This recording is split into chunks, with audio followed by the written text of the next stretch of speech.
Module 6, Affirmations and Success. The love and light of God may only affect us to the degree that we let it into our lives. A common thread among successful people is that many of them use affirmations to reprogram their subconscious minds. These men and women recognize their failings as humans, and they take a disciplined approach when working at rectifying their negative traits and habits. First by reflection, and then through the action of using affirmations. The onset of this regimented behaviour is that they have many positive personal changes in their lives, causing them to be very successful. Sports people are spending thousands upon thousands of dollars employing the help of clinical psychologists who train them in the art of positive thinking and habit forming to assist their becoming world champion athletes and Olympians. In the business world, it is now becoming common practice to spend large sums of money on retraining staff using power thinking seminars, etc. From the money that these people are spending, we can see that there's obviously some logic in looking at the mind. Where do our thoughts come from? All thinking comprises of one of two conditions. Either thought we choose to think, or thoughts we are programmed to think. Over a lifetime, our habits have conditioned us to certain thoughts arising. These thoughts are kept flowing through our fears, our expectations, angels and God, as well as our subconscious mind and the superconsciousness, a global consciousness or etheric web that connects all beings. The local or personal mind has two levels of consciousness, conscious and subconscious mind. The conscious mind is that with which you communicate and directly react to your external world. The subconscious mind is a sponge that over the years of your life you soak information into.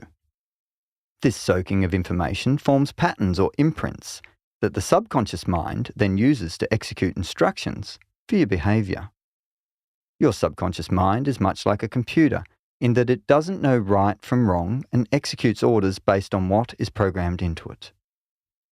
Before birth, we are influenced by the environment that surrounds our mother, with her feelings and emotions affecting us in the womb.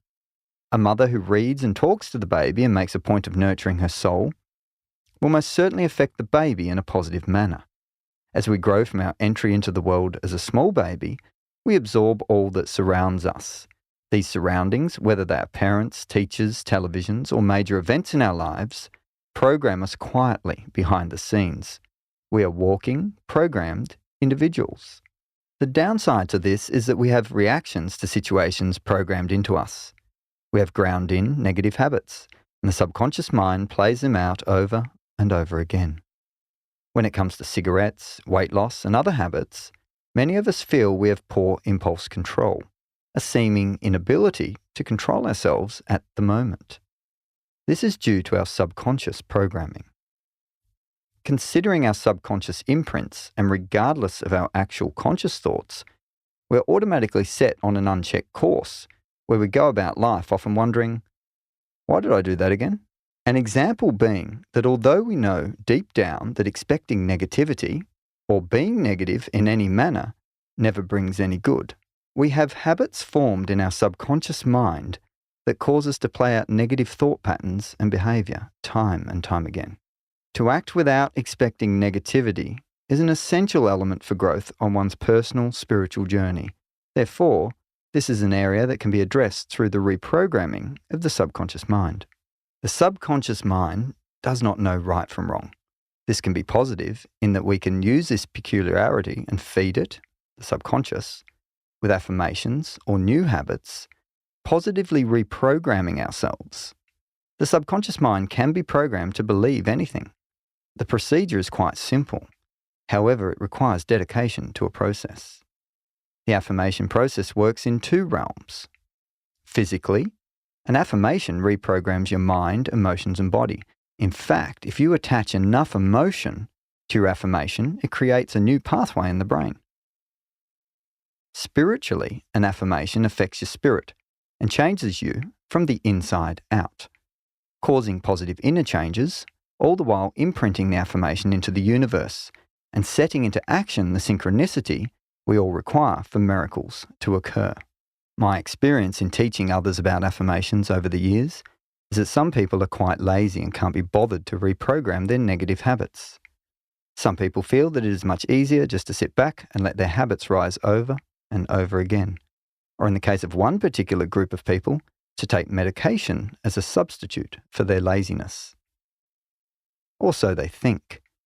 The reality is that with a little work over time, it is quite easy to get into the new habit of using affirmations on a daily basis. Many ordinary people use affirmations.